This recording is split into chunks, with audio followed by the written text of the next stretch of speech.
Bonjour, bienvenue au premier rendez-vous de l'actualité. Donc aujourd'hui, notre sujet est consacré donc, à la généralisation de la complémentaire santé qui doit s'appliquer au 1er janvier 2015. 16, pardon, excusez-moi. 16. Ça commence bien. Donc, lors de son intervention, le président Hollande, en 2012, devant un congrès de la mutualité, a regretté qu'aujourd'hui même, en France, 4 millions de Français sont dépourvus de la complémentaire santé malgré de nombreux dispositifs comme CUC, aide à la complémentaire santé. La généralisation de la complémentaire santé constitue l'un des 3 piliers de la stratégie nationale. Il y a de nombreux rapports qui ont réfléchi sur le sujet. Et on voit la confrontation ici de 2 logiques contradictoires. On a l'assurance maladie obligatoire, basée sur les principes de solidarité, et l'assurance maladie complémentaire. Regardons le graphique. On voit l'évolution des dépenses prises en charge par l'assurance maladie obligatoire, qui est en légère baisse. Et par contre, on a une progression des dépenses prises en charge qui reste à la charge des Français, d'une part, et d'autre part, par l'assurance maladie complémentaire. En tout, vous le savez sûrement, le marché de complémentaire santé il est partagé entre 3 types d'acteurs. Tout d'abord, on a les mutuelles qui représentent à peu près 50% des parts de marché. On a les sociétés qui relèvent du code de l'assurance et enfin, on a des institutions des prévoyances. En tout, ils récoltent 33 milliards de cotisations. Vous voyez les enjeux du dispositif. On a 2 cadres, 2 textes fondateurs du dispositif. On a l'accord national interprofessionnel et la loi qui a traduit les dispositions de l'accord. Revenons à notre sujet. Nous allons poser les bases du débat. Après, nous allons ensemble débattre sur le sujet. Est-ce qu'on peut concilier ces 2 logiques dans le cadre une logique libérale qui est inévitable quand on parle de la régulation des prix et qui règle le marché de complémentaire santé, et la logique de solidarité qui régit l'assurance maladie obligatoire. Dans la première partie, on va vous présenter le dispositif, et dans la deuxième partie, on va montrer que malgré une avancée incontestable du dispositif, il y a un certain nombre d'interrogations qui se posent. Et après, il y a des mesures qui sont venues pour compléter peut-être le dispositif et les réflexions qui visent à approfondir sa mise en place. Alors effectivement, dans une première partie, on va vous parler des objectifs pour bien comprendre en fait ce qui est recherché par l'accord national interprofessionnel et par la mise en place de la loi. Et ensuite, on verra comment concrètement ça se met en œuvre. Donc sur les objectifs, avant de démarrer sur le sujet, simplement recaser les choses dans leur contexte. On a aujourd'hui plus de 26% des Français qui renoncent aux soins pour des raisons financières, quand même un chiffre assez important. Et là, vous voyez sur ce graphique les différences qu'il peut y avoir entre les différentes catégories de Français en fonction de leur couverture à une assurance maladie complémentaire. Donc on voit qu'il y a 32,6% de renoncement aux soins pour les personnes qui ne sont pas protégées par une assurance maladie complémentaire, donc une forte proportion, largement supérieure à la moyenne nationale. 20% de ceux qui bénéficient de la CMU-C ne recourent pas forcément aux soins pour des raisons financières, et 14,7% pour les personnes qui ont une couverture, on va dire, traditionnelle, c'est-à-dire qui sont couverts par leur entreprise ou qui ont une couverture individuelle.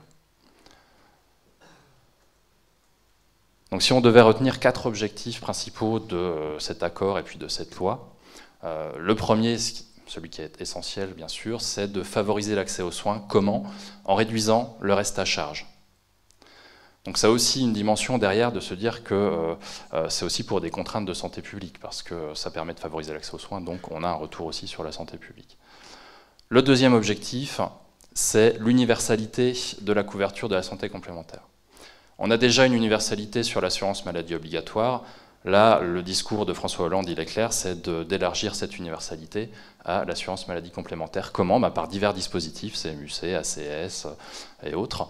Et donc, la généralisation de la complémentaire santé obligatoire aux salariés du privé s'inscrit dans cette démarche. Troisième objectif, c'est de garantir et d'améliorer la couverture santé de tous les salariés.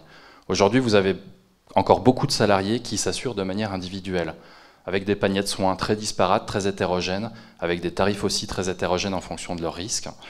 Donc le but du jeu, c'est d'essayer de mutualiser les risques du mieux possible entre les salariés et de pouvoir aussi dégager un gain en termes de cotisation sur l'assurance maladie complémentaire, même si ce gain qui a été évalué autour de 6-7 euros par contrat est quand même discutable en raison des effets que ça va induire sur l'aspect concurrentiel entre les différents organismes d'assurance maladie complémentaire, par le biais des publicités qu'ils vont devoir faire et autres. Donc on n'est pas encore certain qu'il va y avoir vraiment un gain financier derrière pour les salariés du secteur privé. Et puis le dernier objectif qui est un peu plus induit, c'est la limite des dépenses publiques, c'est plus dans la démarche globale, voilà, de laisser une part de plus en plus importante à l'assurance maladie complémentaire pour limiter les dépenses publiques, sans pour autant que cela signifie que ça va diminuer, faire baisser en tout cas les dépenses totales de santé. On le verra, c'est même l'effet inverse qui se produit. Alors le dispositif en tant que tel, comment est-ce qu'il se présente? Donc on va commencer par vous présenter la chronologie des événements. Tout d'abord, l'accord national interprofessionnel du 11 janvier 2013 qui fixe le cadre et qui ensuite est repris par la loi du 14 juin 2013 pour pouvoir être mis en application. À partir de ces deux textes fondateurs, les branches ont pu démarrer la négociation pour la couverture d'assurance maladie complémentaire pour les entreprises de leur branche. Alors ce qu'il faut savoir sur ces négociations, c'est qu'elles se font sur la base de clauses de recommandation, c'est-à-dire que la branche va proposer différents contrats de différents organismes complémentaires, mais les entreprises pourront ne pas y adhérer si elles ne le souhaitent pas. À la différence de ce qu'il y avait jusqu'alors, des clauses de désignation, où les branches pouvaient dire voilà, ce sera tel organisme complémentaire pour les salariés et vous n'en dérogez pas. Là, il y a une marge qui va avoir des effets un peu pervers, on le verra dans la troisième partie. Pardon. Donc les branches avaient jusqu'au juin 2014 pour pouvoir entamer leurs négociations. Pour que les choses avancent, parce que l'échéance c'est le 1er janvier 2016, si jamais les branches n'arrivaient pas à négocier ou autres, ou des entreprises qui sont plus isolées, les entreprises pouvaient ensuite négocier par des accords professionnels leur propre contrat. Donc elles avaient jusqu'au 31 décembre 2015, date limite pour négocier les contrats avec les partenaires sociaux. Et enfin, en bout de course, si jamais l'entreprise n'avait pas proposé à ses salariés un accord, à ce moment-là, il y a une obligation à l'employeur de proposer de son propre chef une couverture maladie. Donc là, c'est ce qu'on appelle la décision unilatérale de l'employeur.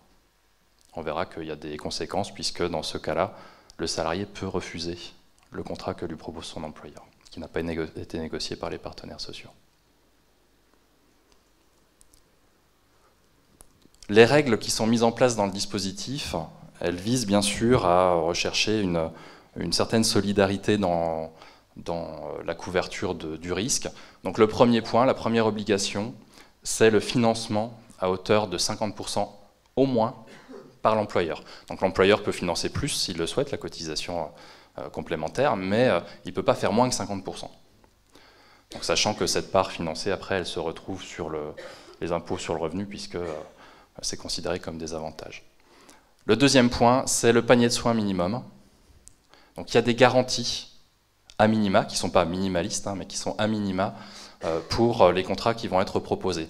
Ça intègre le ticket modérateur à 100%, le forfait hospitalier, ça va intégrer aussi des frais d'optique avec des minimums à rembourser, des frais dentaires également. Donc qui permet, quelle que soit la couverture du salarié, d'avoir au moins un socle de garantie. Le contrat va s'appliquer à tous les salariés ou par catégorie de salariés, c'est-à-dire que l'employeur peut avoir plusieurs types de contrats complémentaires en fonction de catégories, cadre, non-cadre par exemple. Et enfin, ces contrats sont obligatoires. On aurait presque dû le mettre avec des petits guillemets, parce que, Julia vous le présentera juste après, il y a quand même des cas de dispense et de refus qu'on a pu évoquer avant. Donc c'est obligatoire sauf. Bon, ça c'est un classique dans toutes les règles de ces derniers temps. Et puis, dans les autres points du dispositif, on a des engagements qui ont été pris par les assureurs, notamment sur les questionnaires de santé. Donc, ils ne doivent pas, ils se sont engagés, en tout cas, à ne pas demander de questionnaire de santé. Donc, ce qui va un peu dans le sens de dire qu'on ne facture pas en fonction du risque, mais normalement, on doit facturer en fonction des revenus. Pas d'obligation de couvrir les ayants droit, même si dans la plupart des cas, pour nous en tout cas, qui sommes couverts par une complémentaire dans la sécurité sociale, on a la possibilité d'intégrer les ayants droit, et c'est le cas dans la plupart des grandes entreprises. Mais ce n'est pas une obligation. Et on a une portabilité maximale qui est étendue de 9 à 12 mois pour les demandeurs d'emploi. C'est-à-dire que là, on a allongé la période et donc on couvre mieux les demandeurs d'emploi. Donc après 12 mois, par contre, il n'y a plus de portabilité. Alors ces contrats, donc on est toujours sur les contrats, ils doivent avoir une nature solidaire et responsable pour pouvoir derrière dégager des avantages sociaux, fiscaux pour les entreprises et pour les complémentaires santé. Alors qu'est-ce que c'est qu'un contrat solidaire et qu'est-ce que c'est qu'un contrat responsable? Le contrat solidaire, il est justement fait pour mutualiser les risques, pour tarifer en fonction du risque et pas en fonction non, je reviens. Il est fait justement pour ne pas tarifer en fonction du risque, c'est justement tout l'inverse, mais pour tarifer en fonction d'une structure d'entreprise, enfin de la rémunération ou autre, voilà. Mais pas en fonction du risque à être malade. Donc ça, c'est dans le cadre de la solidarité entre bien portants et malades. Normalement, on a des règles qui nous permettent de garantir ça. Les contrats responsables, eux, vont fixer des planchers et des plafonds au niveau des remboursements.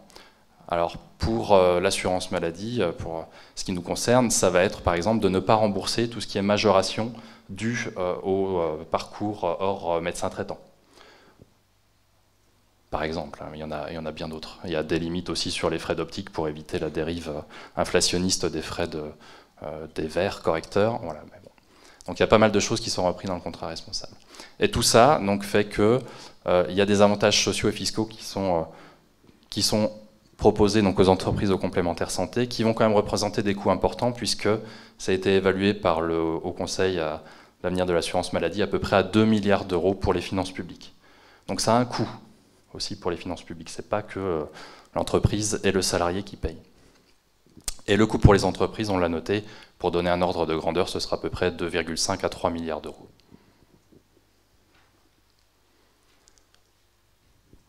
Donc nous avons vu le coût du dispositif, nous avons vu donc la complexité, ça va donc complexifier peut-être la charge, sûrement la charge des entreprises, poursuivre les situations individuelles de chaque salarié.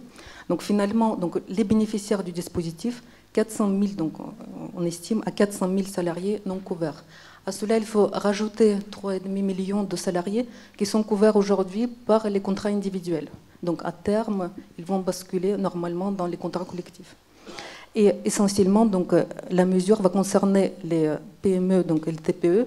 Et aujourd'hui, donc, d'après les estimations, 70% de TPE sont à jour, donc, d'après donc, leurs obligations légales. Et donc, le décret de décembre 2015 précise les cas de dispense du dispositif. Tout d'abord, ce sont des bénéficiaires de CMUC et les bénéficiaires de l'aide pour complémentaire santé, les contrats de durée déterminée de moins de 12 mois, et ensuite les salariés à temps partiel, à très partiel, dont la rémunération, dont les frais de santé dépassent de 10% de leur rémunération brute. Et enfin, donc, il y a des couvertures individuelles qui existent déjà.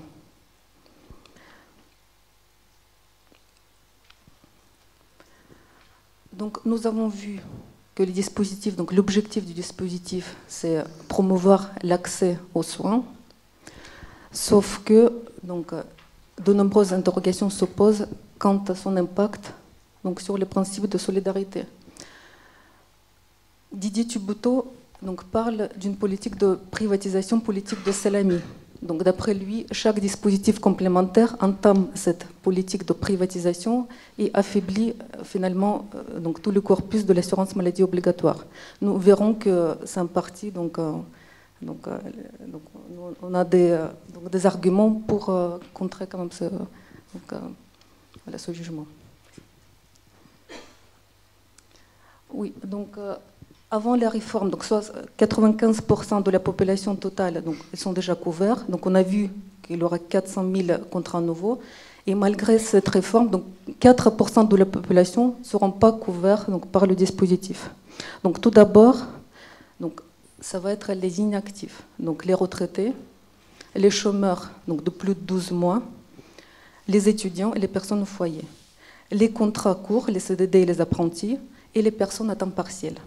Enfin, donc, les fonctionnaires ne seront pas concernés par le dispositif. Aujourd'hui, la participation moyenne des fonctionnaires donc, est estimée à 15 €. Et on voit une grande disparité entre les employeurs publics, les indépendants et donc, les personnes qui relèvent des multi-employeurs. Alors on le voit, effectivement, c'est un dispositif qui est vraiment centré sur une logique qui est statutaire, qui est professionnelle, alors que dans ces derniers temps, on est plus sur des logiques de couverture individuelle, à l'image de Puma et autres. Donc finalement, quel effet ça va avoir en termes de solidarité? Ça va quand même avoir un effet assez fort de fragilisation des personnes qui sont déjà le plus éloignées de l'emploi. Pourquoi? Parce que, premier point, on va dire de contexte, les personnes qui sont les plus précaires, qui sont en général ceux qui sont les plus éloignés de l'emploi, sont aussi celles qui sont le plus malades et sont aussi celles qui sont le moins bien couverts. Donc on est vraiment dans un cercle vicieux où les plus malades sont les moins bien couverts, sont donc de plus en plus malades, recourent de moins en moins aux soins, enfin bref, une logique dont il faudrait réussir à sortir. Et ça va avoir un effet, cette généralisation de la complémentaire santé obligatoire, c'est que tous ceux qui sont couverts sur de l'individuel risquent de voir leur contrat augmenter en termes de tarifs. Pourquoi? Parce qu'ils vont se retrouver à mutualiser des risques sur des éléments qui coûtent plus cher, puisque c'est des populations qui vont coûter plus cher en termes de risque santé. Donc il y a une évaluation qui porte sur un chiffre qui va doubler sur les tarifs contrats individuels. Bon, ça reste une évaluation à prendre avec des pincettes, mais c'est pour donner un ordre de grandeur. Et puis, on peut aussi s'interroger sur la solvabilisation des dépassements, puisque, quelque part, la couverture complémentaire va prendre en charge une partie des dépassements, même s'il faut le nuancer. Pourquoi? Parce qu'il y a le contrat d'accès aux soins qui a été mis en place et qui permet quand même d'encadrer les dépassements des professionnels de santé. Donc ce sera quand même, normalement, à peu près cadré. Alors la solidarité en question aussi pour les salariés qui sont couverts, pas que pour ceux qui sont hors du dispositif. Pourquoi? Parce que déjà, premier point, les cotisations sont essentiellement forfaitaires. Pas que forfaitaires, mais essentiellement forfaitaires, et que donc ça a des effets dégressifs.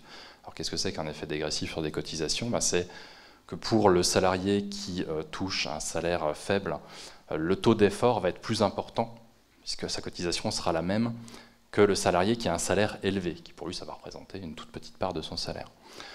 Donc ça, c'est un des premiers points qui dégrade la solidarité verticale. Deuxième point, le panier de soins à minima. Là aussi, il va y avoir de fortes divergences en fonction des entreprises. On le constate déjà aujourd'hui. Dans les grandes entreprises, la couverture est meilleure que dans les toutes petites entreprises qui n'ont pas forcément les moyens d'investir dans une complémentaire santé très élargie. Donc des inégalités entre les entreprises et du coup des risques sur le fait de recourir à une surcomplémentaire santé. Oui, parce que là encore, ce sont les plus aisés qui vont avoir le plus tendance à recourir à ce type de surcomplémentaire qui va coûter et qui va permettre d'avoir de meilleures garanties. Donc là encore des inégalités qui vont découler de ce dispositif. Je ne sais pas si vous vous souvenez, mais on a parlé tout à l'heure de la clause de recommandation, qui est un petit peu nouveau, puisque la clause de désignation qui valait jusque-là a été censurée par le Conseil constitutionnel en 2014, et donc les branches ne peuvent plus que proposer des contrats d'assurance maladie complémentaire aux entreprises qui adhèrent à la branche. Donc chaque entreprise va pouvoir dire moi je décide de ne pas adhérer à la complémentaire santé de ma branche. Qu'est-ce qui va se passer? C'est que les entreprises qui auront les plus faibles risques vont très certainement choisir de s'affilier à un contrat qui sera moins cher et qui sera plus favorable à ses salariés et aussi à l'entreprise par effet ricochet. Donc on risque d'accentuer par là la sélection adverse entre les différentes entreprises. Et puis, dernier point, c'est la faiblesse des dispositifs de solidarité. Il pouvait exister dans le cadre des clauses de désignation, puisqu'il pouvait s'organiser des pots communs au niveau de la branche. Là, ça va être un peu plus disparate, donc il risque d'y en avoir nettement moins. Donc, est-ce qu'il va encore y avoir beaucoup de choses pour les prestations non contributives, donc pour les personnes les plus précaires de l'entreprise? C'est pas certain.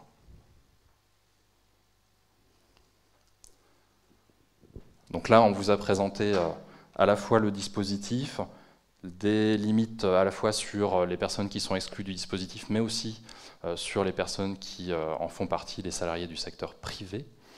Maintenant, ce qu'on vous propose de voir, c'est quelques perspectives. Certaines ont déjà été intégrées dans la loi de finances de 2016 et d'autres sont plus des sujets de réflexion qui peuvent être issus de différents rapports, comme nous allons le voir.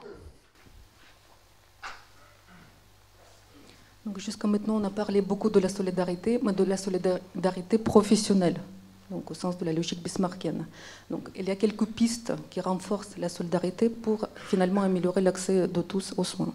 Tout d'abord, c'est les dispositifs prévus par la loi de financement de la sécurité sociale.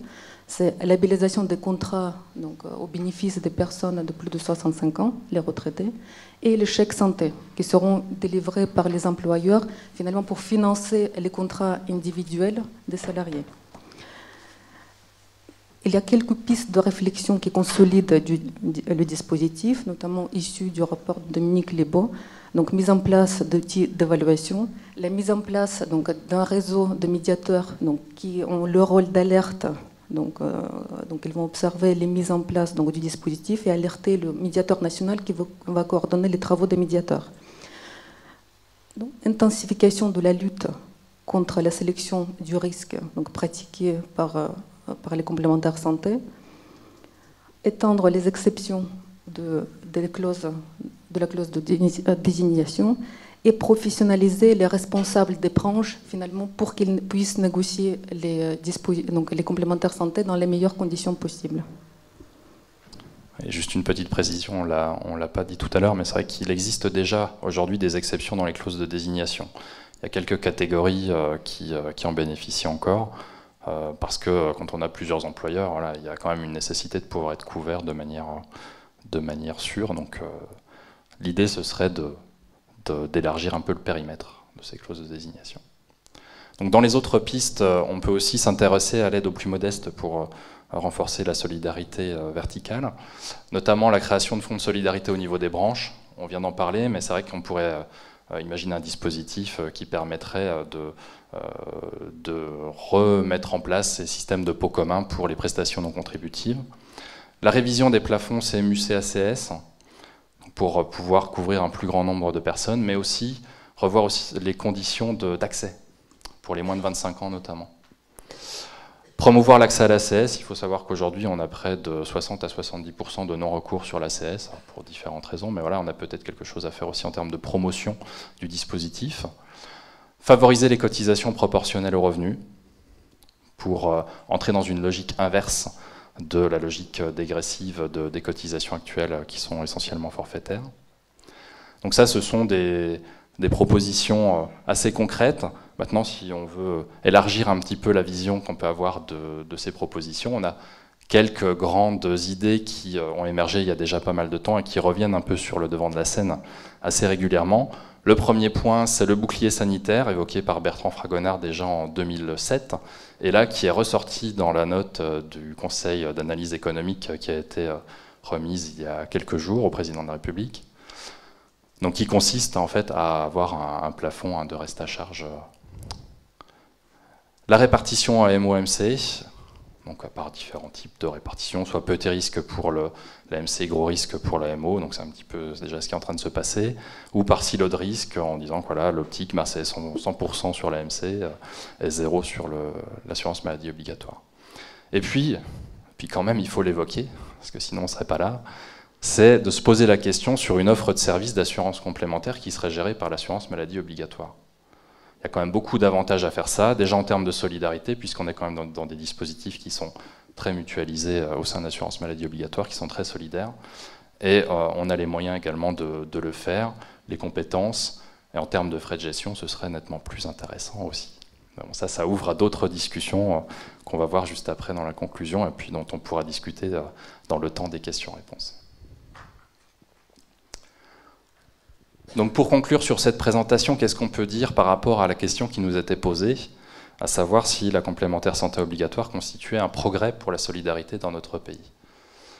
On peut dire que, effectivement, de prime abord, ça renvoie à une avancée sociale pour les salariés, puisqu'on généralise sur les salariés du secteur privé. Mais malgré tout, ce qui peut interpeller quand même, c'est qu'il y a un paradoxe assez évident entre la logique professionnelle qu'on est en train de remettre en place par le biais de ce dispositif, alors même que c'est à contre-courant de ce qui se passe actuellement sur les logiques de rattachement aux droits des individus. Donc du coup, ça entraîne quoi? Ça entraîne ce qu'on a vu, ça entraîne des inégalités en fonction des catégories de personnes. Ça entraîne des trous de couverture, que ce soit par le jeu des dispenses et des refus d'adhésion au sein même des salariés du secteur privé ou d'autres catégories de population. Des interrogations sur les conditions de mise en œuvre, sur les particuliers employeurs, sur les multi-employeurs. Alors qu'est-ce qu'on fait pour répondre à ces questions? Enfin, qu'est-ce que fait le gouvernement pour répondre à ces questions? Eh bien, il essaye de couvrir par strate, par catégorie, et on se retrouve à développer une assurance maladie complémentaire par couches successives.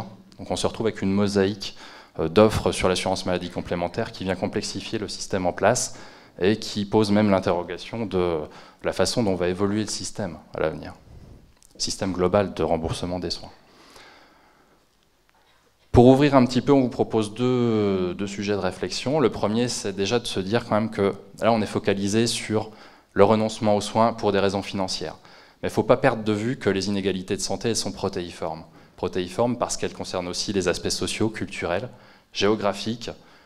Jean-Yves Graal évoque les déserts médicaux, les zones blanches qui concernent plus de 2 millions de personnes aujourd'hui en France.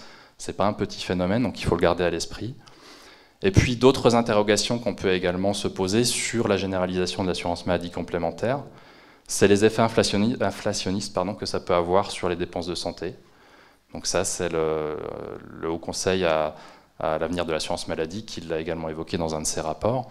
Et puis des théories aussi qui sont développées par Bruno Palier et Philippe Batifoulier qui disent que d'essayer de reporter de la dépense publique sur de la dépense privée, ça engendre quelque part de la dépense publique. On l'a vu par le biais d'exonération, mais aussi par le biais des dépenses de santé de manière globale.